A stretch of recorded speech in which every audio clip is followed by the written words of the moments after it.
Welcome back to Board Game Breakdown. I'm Christopher Solomon. In this burst video, we'll be diving into the 2023 release, The White Castle, and exploring what the solo variant brings to the table. For a more detailed video with full setup and gameplay details, click the link here for our full how to play video.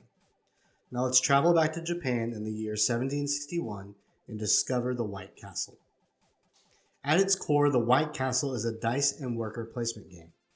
The player will be attempting to win favor of the daimyo by installing members of their clan within and around the castle.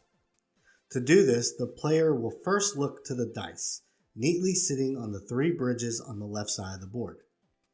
At the start of each round, 3 dice of each color will be rolled, with the lowest value being placed to the left, the highest value to the right, and the 3rd die sitting in the middle of the bridge.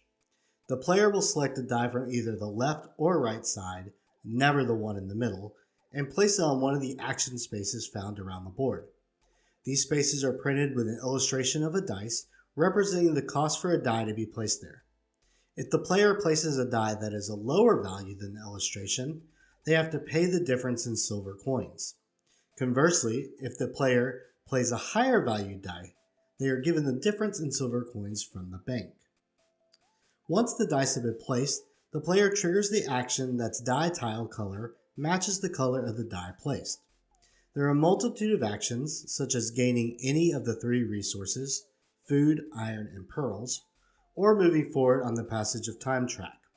But I want to focus on the big 3 that allow the player to move their meeples from their domain board to the main board.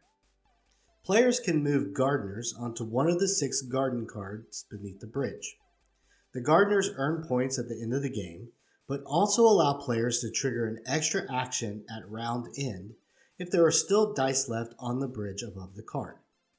Secondly, players can pay silver coins to move a courtier to the castle gate, and additionally can spend pearls to send these courtiers up either 1 level or 2 in the castle.